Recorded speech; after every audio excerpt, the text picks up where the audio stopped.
Welcome, everybody. Can you hear me okay? All right. My name is Adam Rex. I'm the chair of the Faculty Senate, and I'd like to welcome you all to the 2019-2020 John C. Livingston Annual Faculty Lecture, where we're going to honor this year's recipient, Dr. Celeste Roseberry-McKibbin from the Department of Communication Science and Disorders.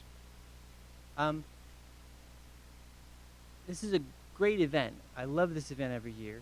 We hear wonderful things from the faculty, and we get to celebrate the faculty. The award, and maybe Dr. Kraybacher, who I'll introduce right after this, will say more on John C. Livingston. But he was really an exemplar of what was great, what was extraordinary about faculty, both in deed and character. He just was wonderful. And so we named this award after him. He was the first recipient, and then we've had recipients who were worthy all throughout, and this particular is the not. Sure, I'll hold. Oh, hey!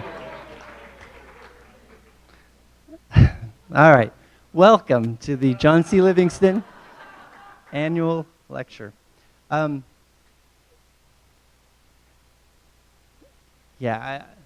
thrown by all that. So at this point, I will just hand it off. Oh, before I do that, actually, I was told that there may be members of the Livingston family in the audience. Are there any? And if so, could you please? Thank you very much.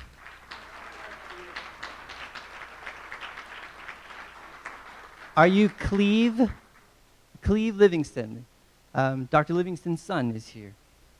I was also told, and maybe you could verify this, that he has a grandson who is attending Sac State. Is that true or not true? Yay! All right, wonderful. At this point, I'd like to introduce Dr. Tom Kraybacher, who chaired the committee, who got to review all the wonderful nominees and then made the selection for this year.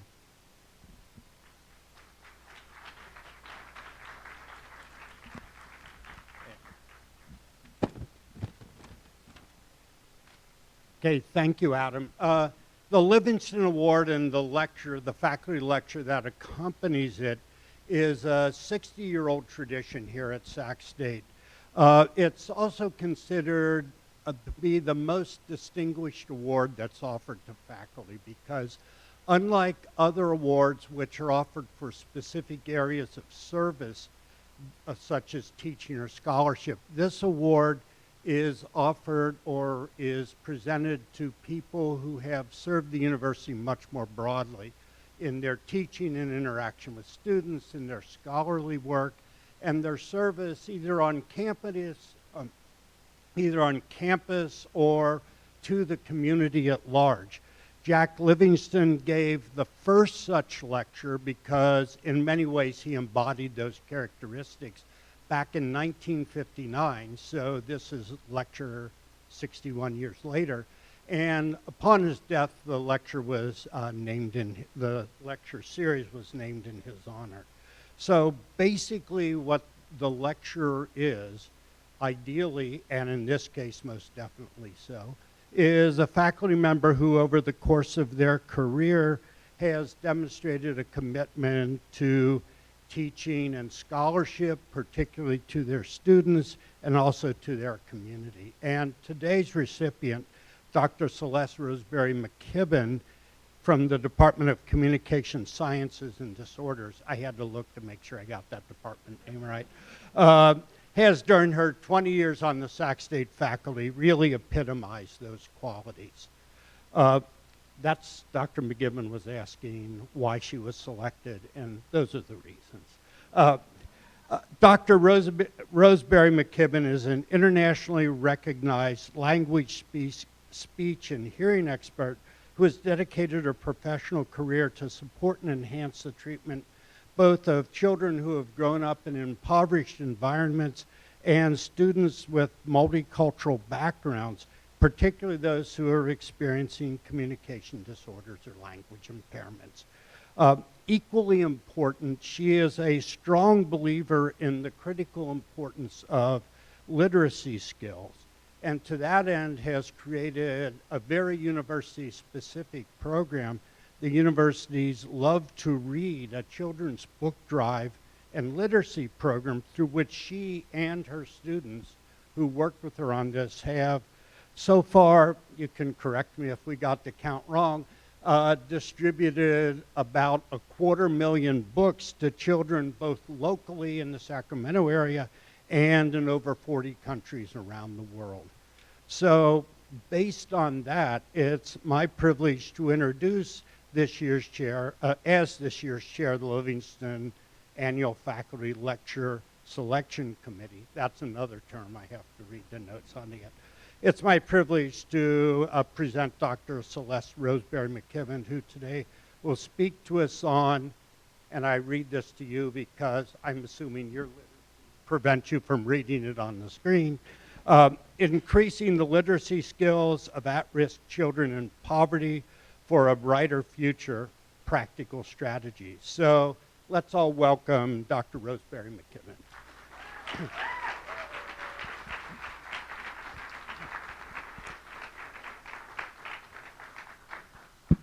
So thank you so much, Tom. Yeah, no one in our department has ever won in the history of the award, and I will tell you, I was flabbergasted when I was chosen, and so I said, how did I get here? And so anyway, it's a real thrill and just a privilege to talk with you this afternoon about literacy and children in poverty. So I want to start off with some acknowledgments. I want to, first of all, my husband, Mike McKibbin, is somewhere. There you are. Honey, stand up.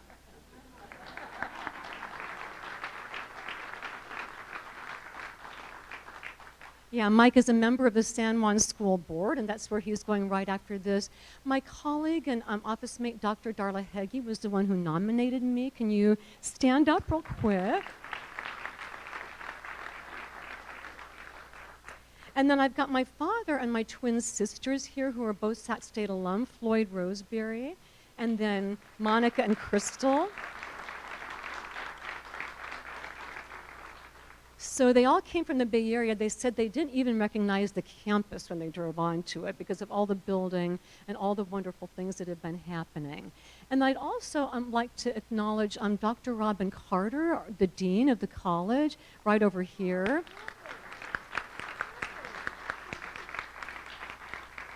Yeah, we've known each other for a long time. Our department chair is here, Dr. Robert Peretti, with his mother, Susan. And then I'd like to really thank and acknowledge my okay, this is going a little faster. Okay, students, you guys stand on up, seriously. Yes.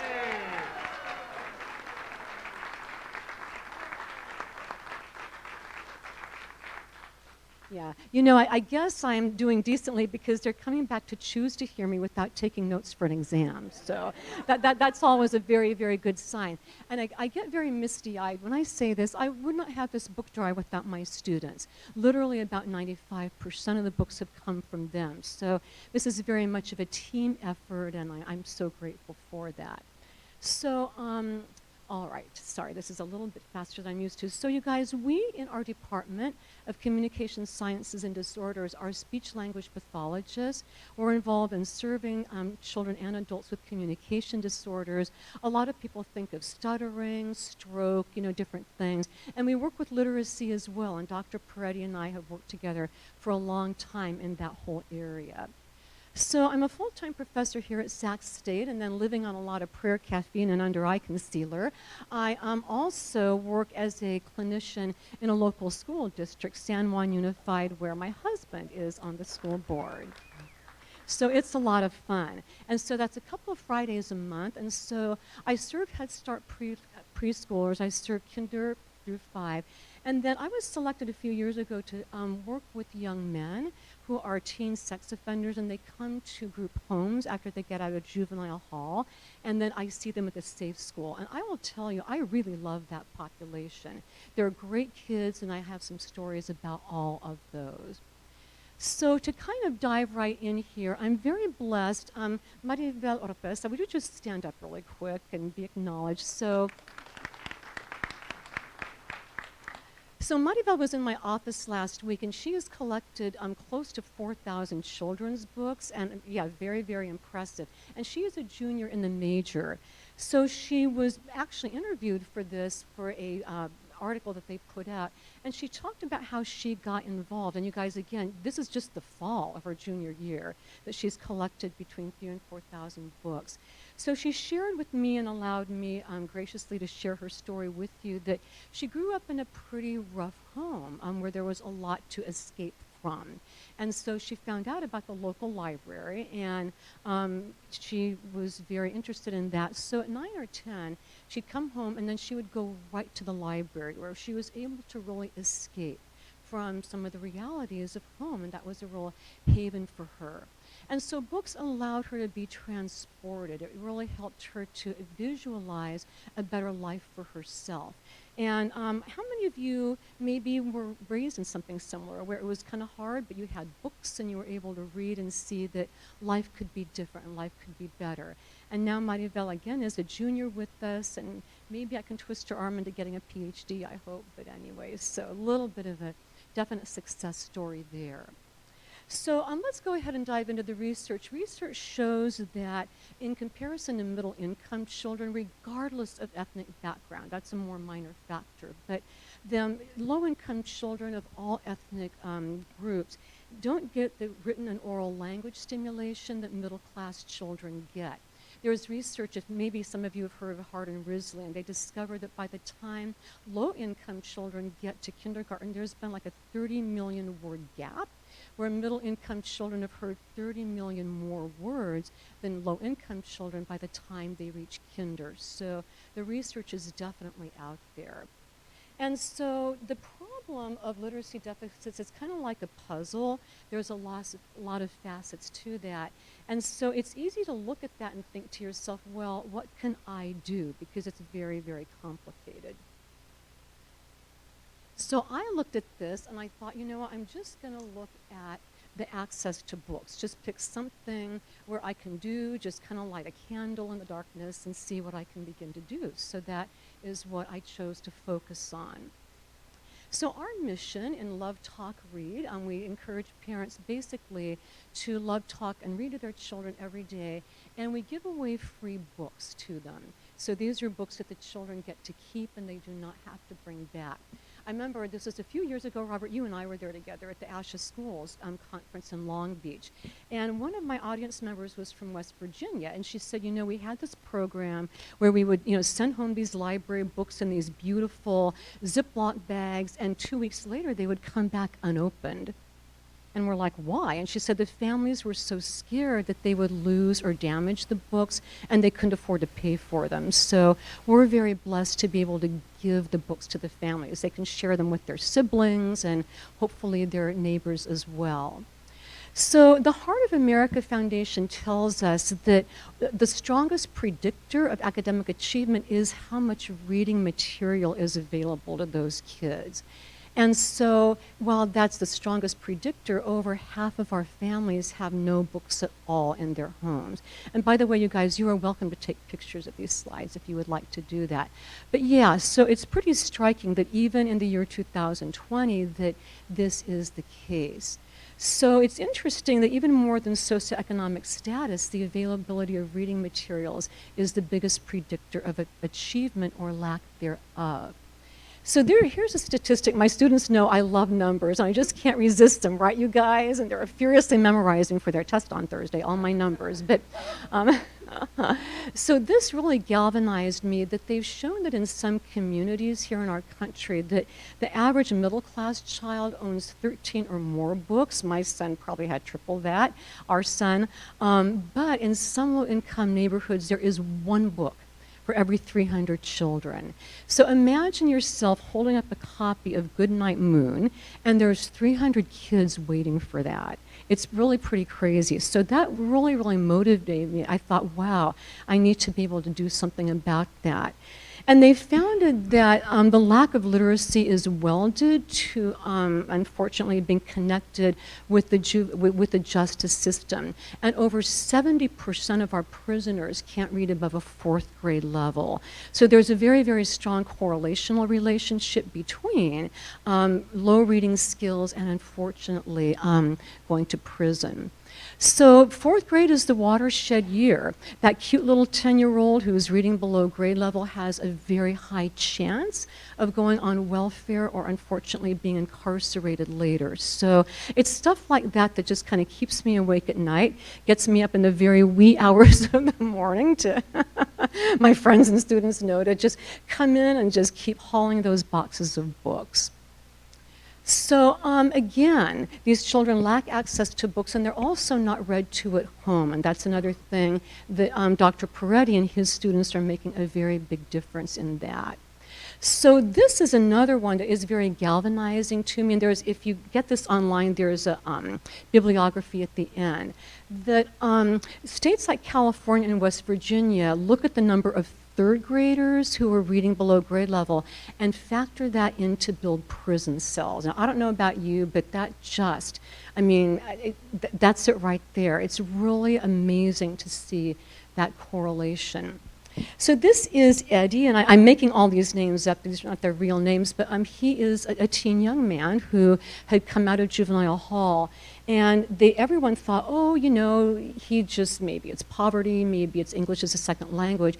In fact, he had a profound learning disability. And I was privileged to be on the team that helped to find that and, you know, get him the services. He'd been passed, this is so typical and it drives me crazy. These kids fall through the cracks and they're passed along and along and along for years when he should have been getting services probably starting in 1st grade. So that was him. So I worked with him. When I first met him, he said, "Hi, Myth-Theleth," and I thought, okay, you in speech now. We're gonna work on that lisp. And then the social worker said, I think he has language processing problems. And I said, okay. So I screened him, and sure enough, he did, and he needed comprehensive special education. So in freshman, for all of high school, we were able to work as a team to really boost him so that she could go to community college.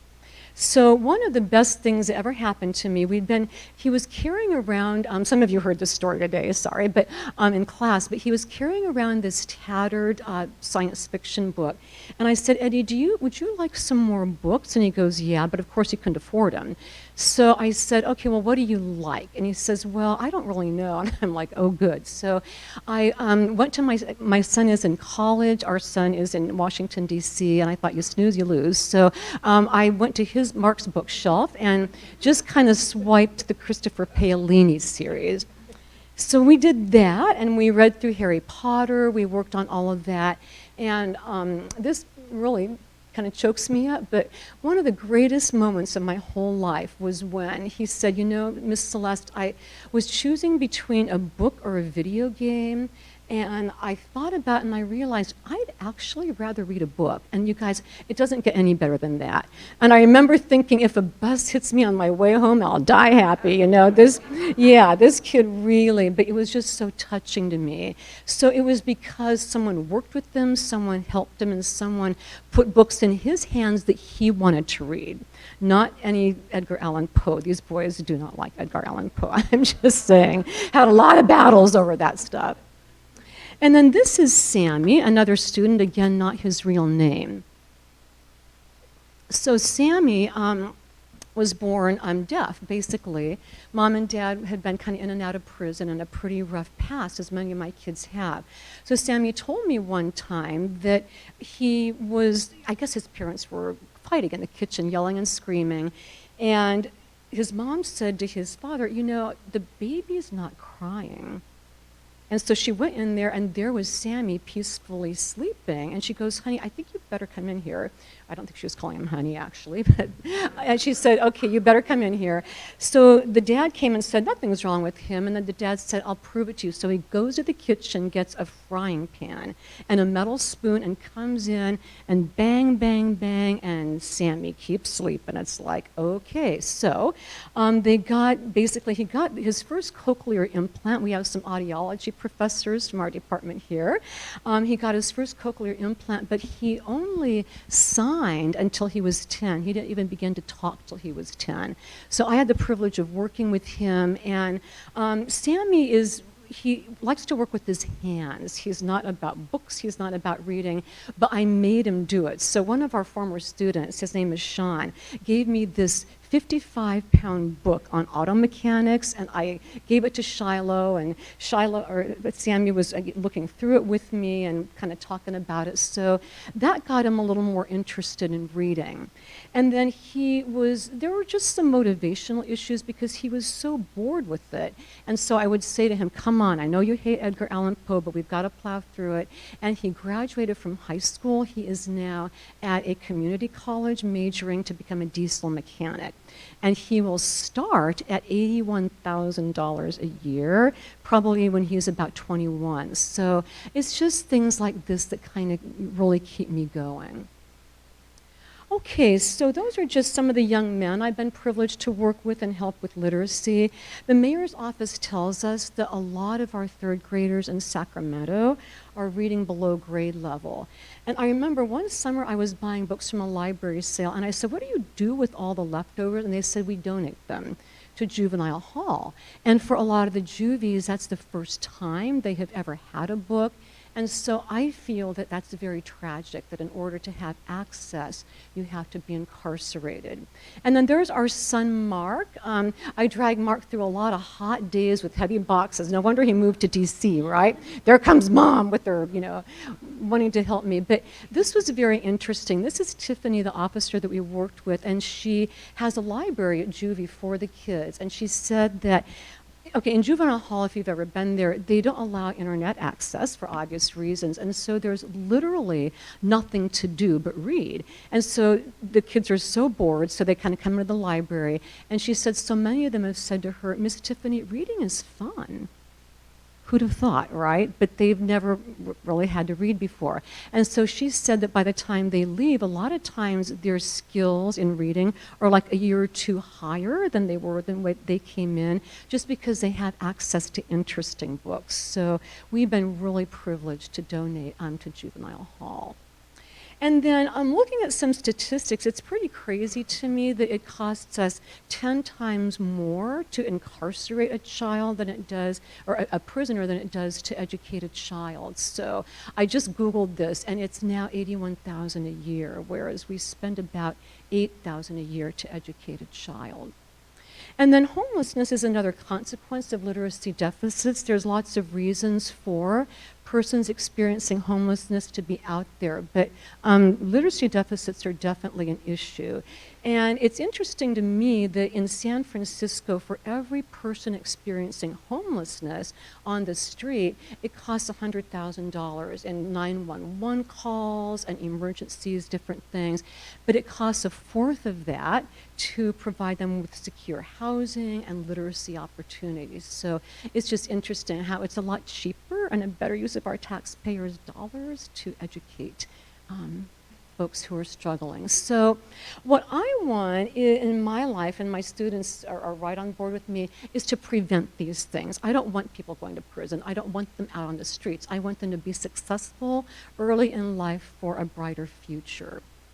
And then, as I said earlier, it's very important to me that children own the books for the reasons we've talked about. So here we are at the Sacramento Food Bank and Family Services. And that is our son, Mark, obviously some years ago. And then Cameron is the son of one of my former students. So we would go and we would give out free books to the children there. And then one of the things my students and I and Dr. Peretti certainly have found is a lot of parents feel very inadequate about reading with their kids. They might not speak English, or they might not read at all. And so what we do is we give them the books and tell them to just talk about the pictures in whatever language they're comfortable with, because that's a great way to start building those verbal skills as a foundation for good literacy skills later on. So that's something that we've definitely encountered. And so there is, Dr. Peretti has the Sac State Language and Literacy Connection. If you Google, you'll find it, and there are, it's just so awesome. There's tons of resources on it, and there's materials in a lot of different languages. So how many students are here today who are working with Dr. Peretti in the Language and Literacy Connection? Okay, one lonely soul back there. So anyway, it's pretty nice. So Robert and I joke that in terms of children's books and the literacy connection, he's the brains and I'm the bulk. So I'm the one who heaves the heavy boxes to him and the students, and then he's the one with the students who trains the parents how to interact with their children. So it's been a great partnership. How long have we been doing this? 2013, that's right, so about 7 years. Okay, so people always say, well, how did you get started? And I've got to tell you, I've told my students in the past, I feel kind of bad because the other professors, their research assistants are in air-conditioned offices with computers. My students are none of the above.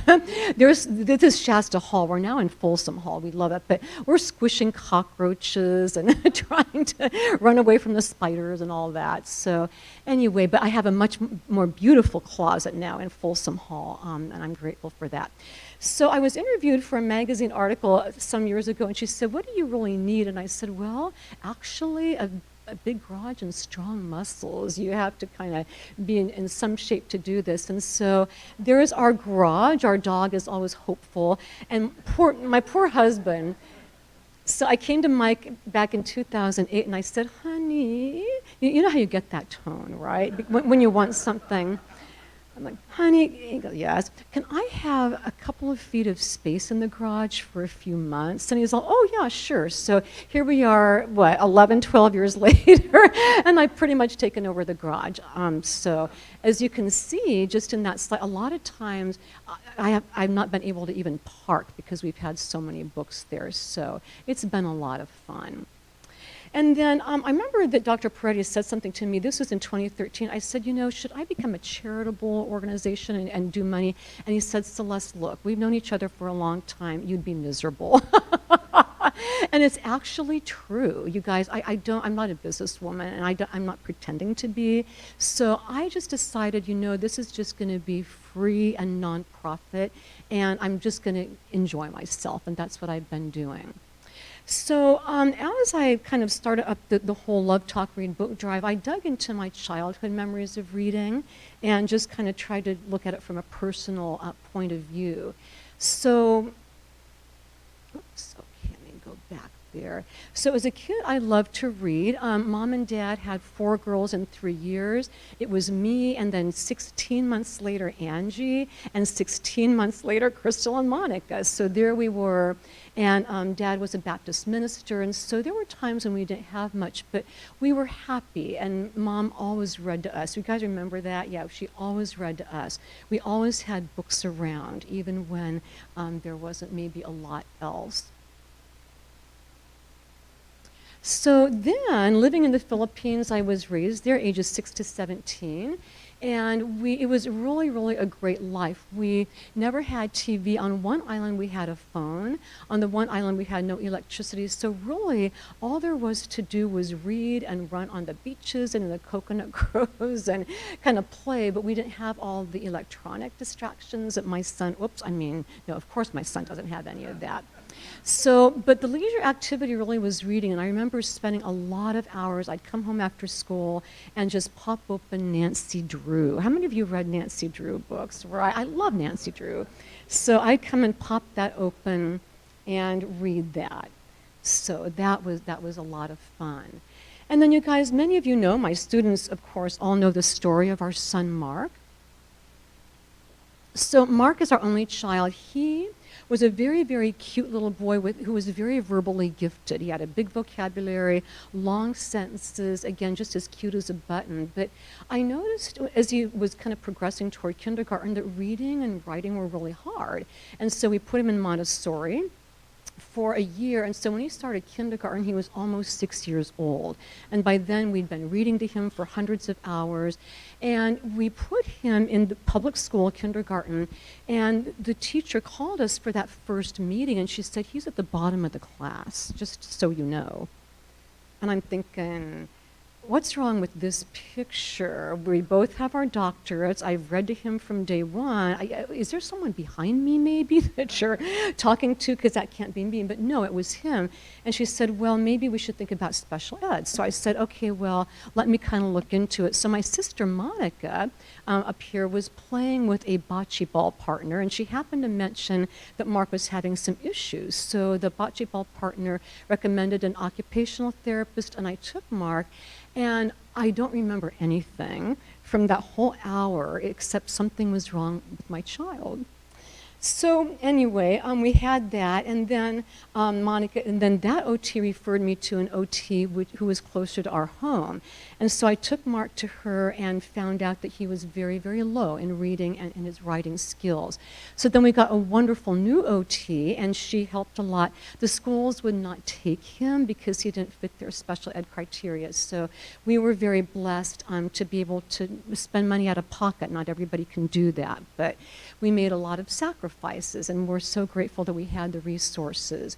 And this again makes me misty-eyed, but I just remember so many nights of crying ourselves to sleep, and teachers would yell at him, and he'd get bullied, and it was really pretty hard. And I'd call Crystal and Monica just sobbing from a parking lot in Walmart, alone in my car crying, and they'd pick up, and they would kind of talk me out the ledge and say, hey, hang in there. And Crystal said, I remember, because Crystal had some dyslexia also growing up, and she said, you hang in there, and someday he will be running circles around those kids. And I'm like, really?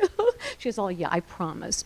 So I read to him constantly, and he was his high school salutatorian with a 4.32 GPA, and then he applied to George Washington University in DC for their political journalism honors program, and out of 3,000 applicants, he was one of 125, so accepted. So it really shows that early intervention can be very powerful if we start when they're young, and I cannot say enough about that.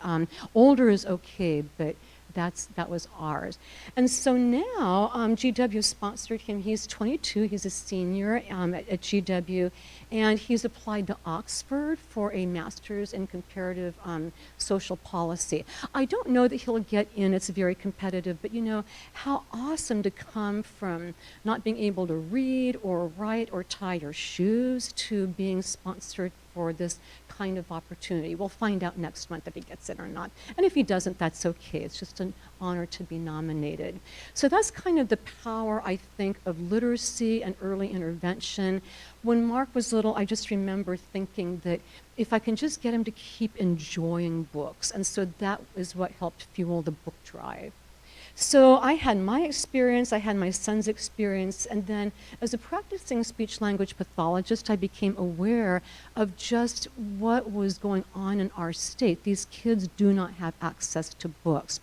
So in 2008, Mark was 11 years old. One of my graduate students, Drew, needed children's books for her thesis, and she didn't have any money, and so I thought, well, yeah, I'll just kind of start collecting. So I collected and gave Drew the books she needed, but it was kind of fun, and I thought, I think I'm going to keep doing this. So Mom passed about 11 years ago, and Mom was a teacher, public school teacher and Sunday school teacher. I think when I was born, she was teaching 5th and 6th grade, I believe.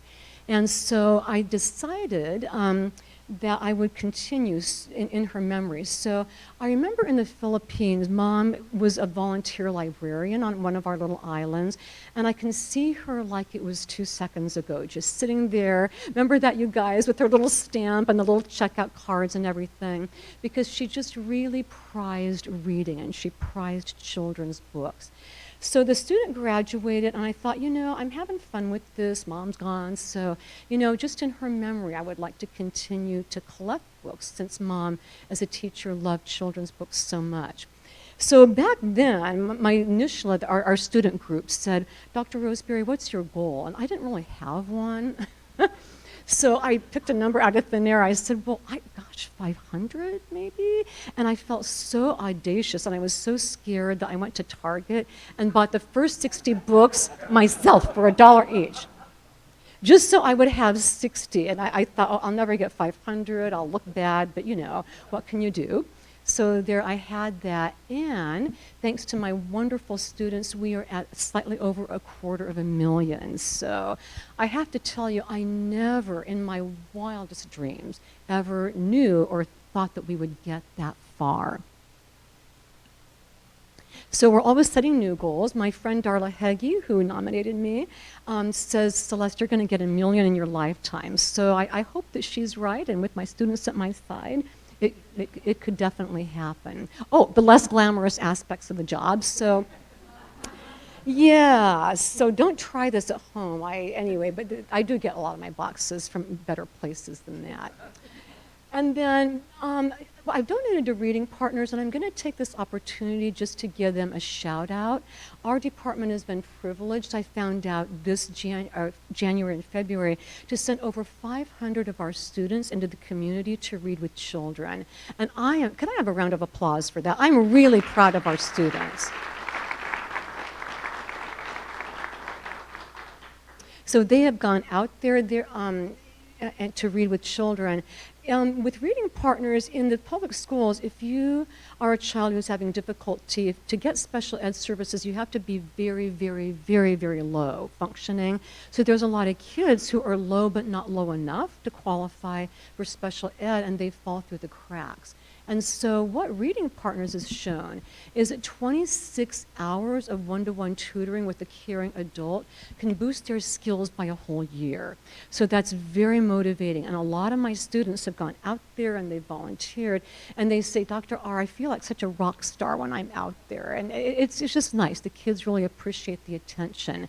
So what you do is and of course their website I just gave you, but you go out to a school that you choose and you volunteer for 1 hour. They hand you the lesson plan, you do it with the child, and then you go home, and then you do it again the next week. And so it's very, very easy, and right now we've got a waiting list of 188 children.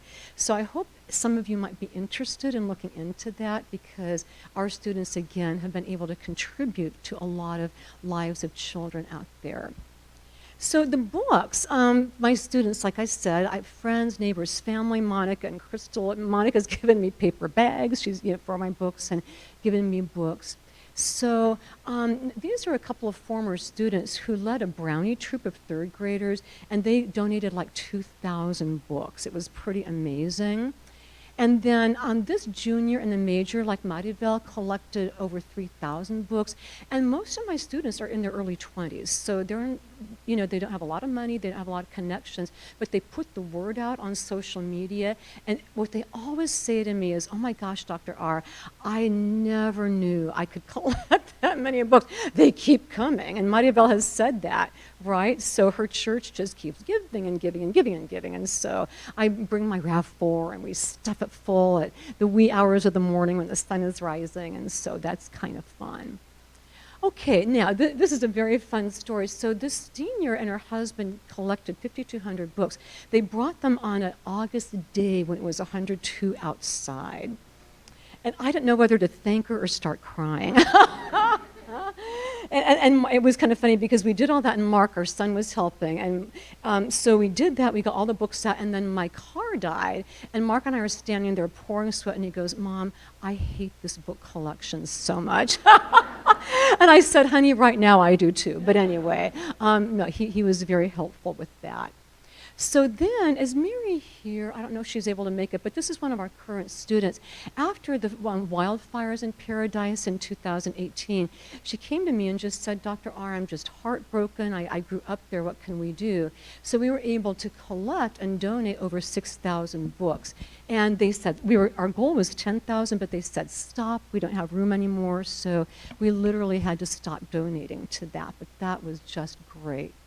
And then this is Cameron. He is the son of a former student. They collected.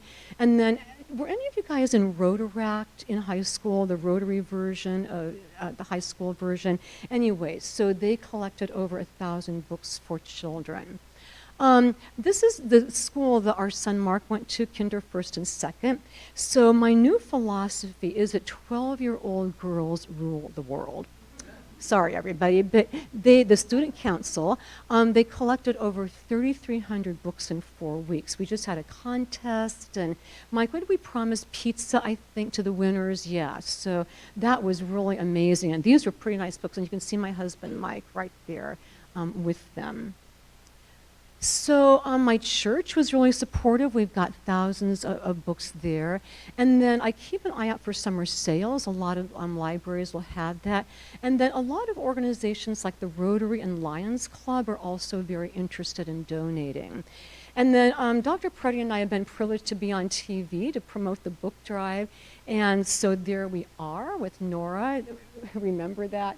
And then there was another TV opportunity, Channel 10.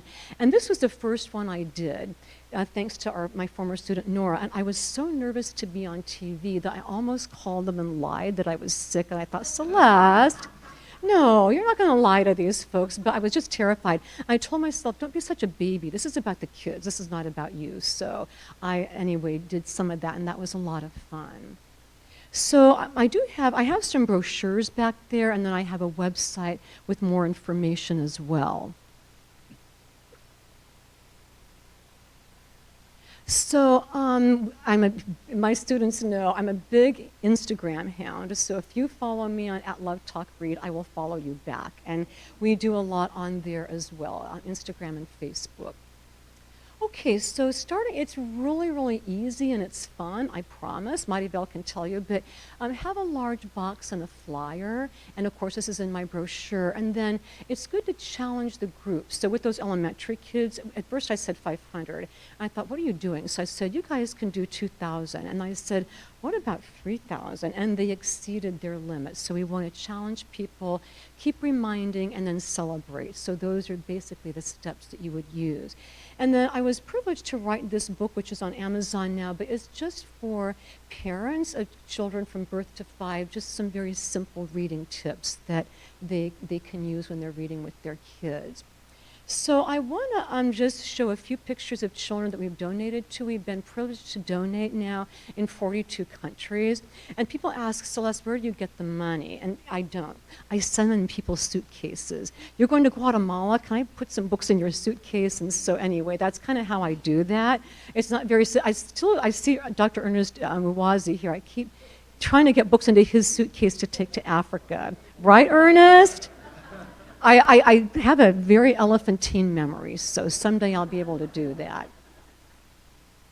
So just some pictures of children getting the books in different countries. So there's Mexico.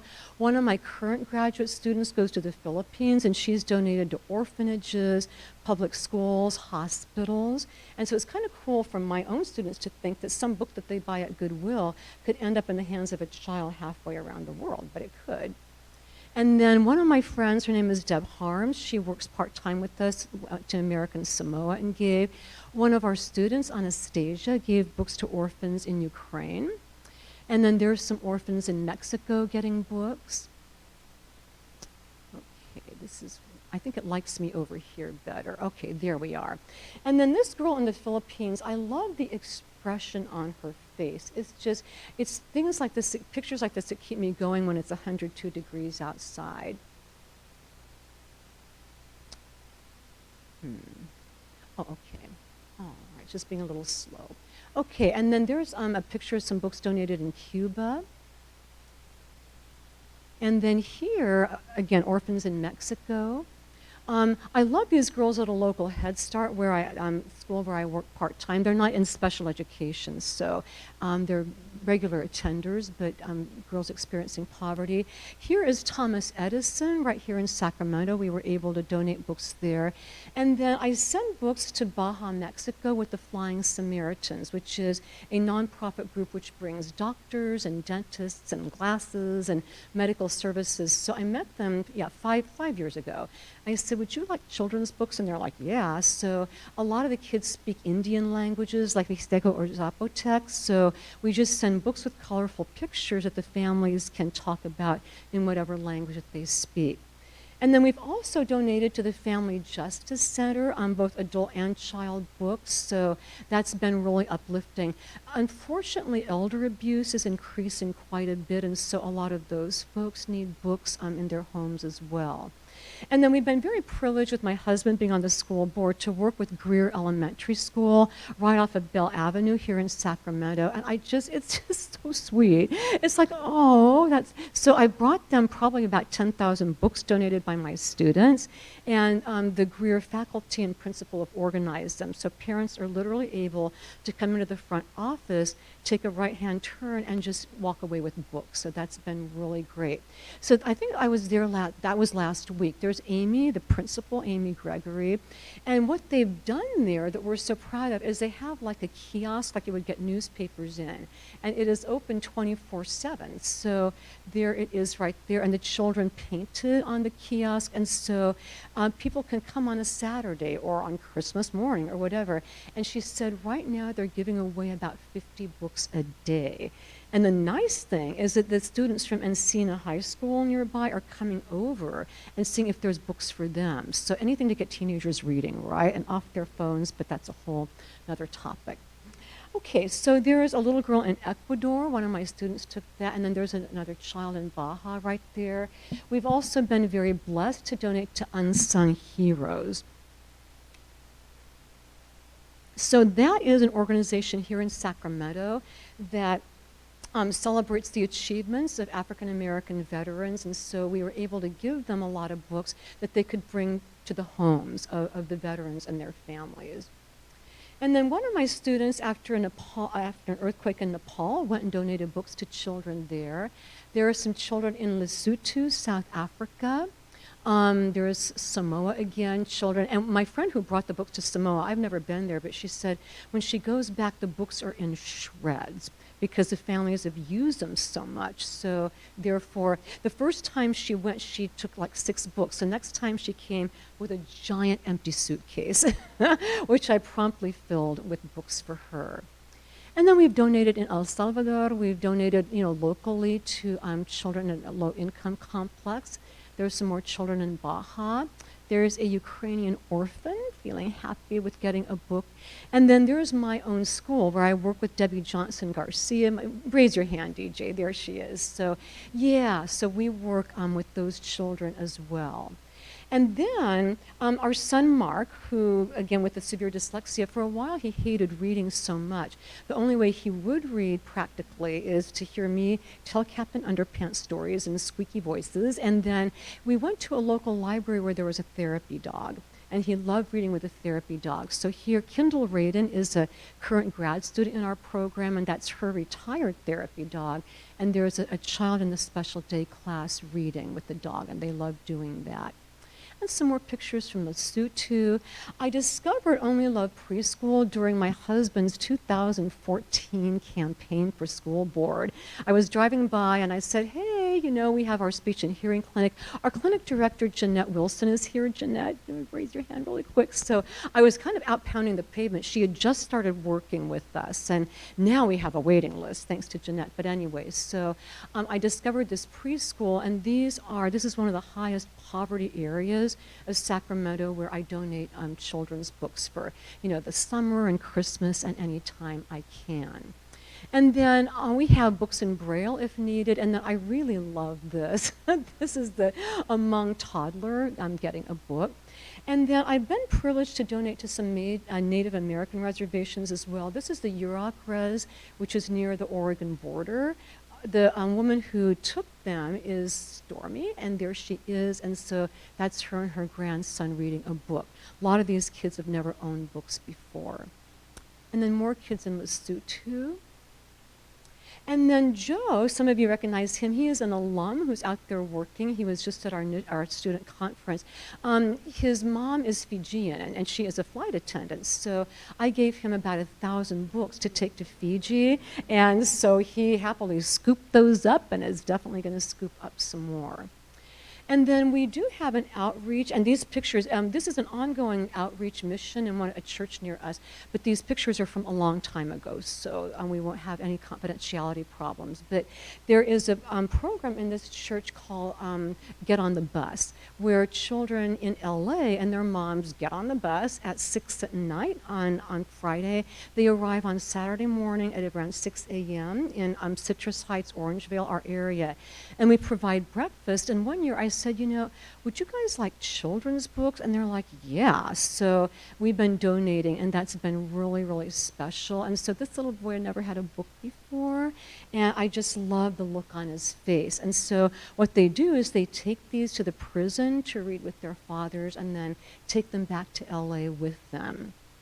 So that's been really special. And it's interesting, just getting back to this for a second, there were a couple of boys that got off the bus, and they'd been on the bus all night. They saw the breakfast and they saw the children's books, and they ignored the food, shockingly, and ran to the books and took book bags and were laughing and stuffing the bags as full as they could. And I'll just never forget that. So that's really been fun to do. Mike, remember this, honey, when we were in Alaska, we got to donate to a lot of their areas are fairly high poverty. And then those are the boys again, just so thrilled to have free books for themselves. We've also been able, through my husband and Rotary and Peace Corps, Mike was Peace Corps in India for a few years, we've been able to volunteer and to send books to Micronesia, Ecuador right there. Okay, and then there's El Salvador right there. And then more locally, La Familia reaches out to families struggling and experiencing poverty.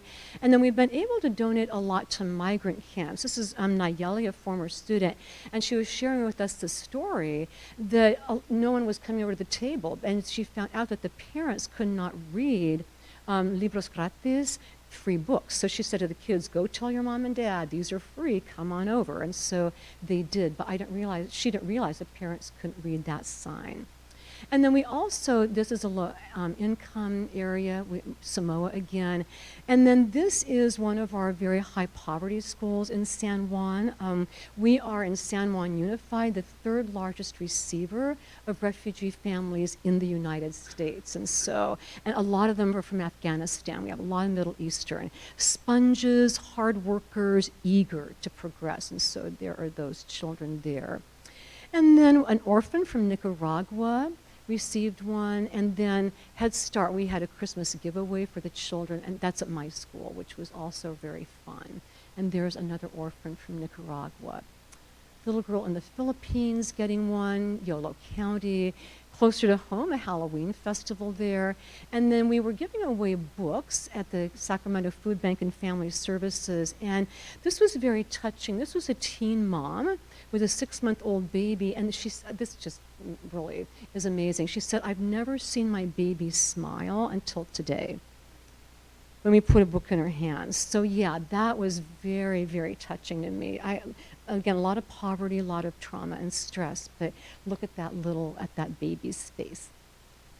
Okay, and then there's more orphans in Ukraine, and a few more pictures in here. Children in Mexico, that's a local child right there, so that they have something to read. So I'm going to finish up with a true story that's kind of similar to Maribel's. This is a former student as we end up our time today. And she shared this in a newsletter for our whole state, so I just quoted from Carla Contreras. So she's finished her doctorate in speech-language pathology, but this is her story. So she says their food came from white cans. There was a lot of, substance abuse and domestic violence in her background. And she married young. She had several children, and she went to school and she tried to hang in there, and she was asked, well, how did you hang in there despite all of the obstacles that you grew up with? So what helped you succeed and become a speech-language pathologist? And like Maribel, she said, basically, I discovered books. I don't know where she got them, but she discovered them. And she realized that there was maybe a better life out there than what she was living right now. So she said it was very hard to go to school in an abusive marriage with 3 children, and she didn't want her kids to, not succeed. So she would tell herself to persevere. And her girls are now professionals. They're out there working and living the American dream. And it all basically started for her, for Carla, with children's books. So this is why we do what we do, right, you guys? My students, my family, is to make a difference in the lives of kids who might otherwise not have a bright future prospects. So if you would like to donate books, of course, like I said, there's brochures back there. We do collect them. Our facilities in Folsom Hall are very nice. There's a donation box there. If you have a lot of books, I will bring the wagon that Darla got us, the new wagon, and I will help you with that. But there's my email if you would like to donate. We collect for birth to 12. So thank you so much, and remember that at the end of the day, it is about putting books into the hands of children who otherwise might not have any. So thank you so much for being here, and I will be around. There's food back there. I think we have a few ending announcements, and I want to thank you guys so much for the privilege of sharing with you today what students and I have done over the years. Thank you.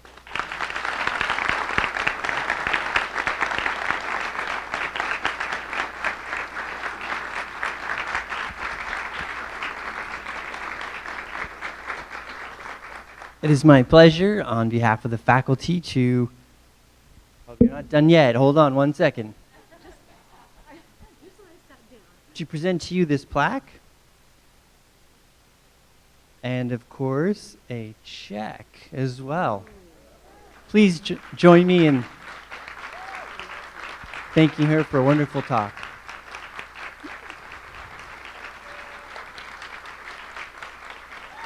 We also have refreshments, so please take part in those. And if you have questions of Celeste, please come up and ask them. Thank you very much.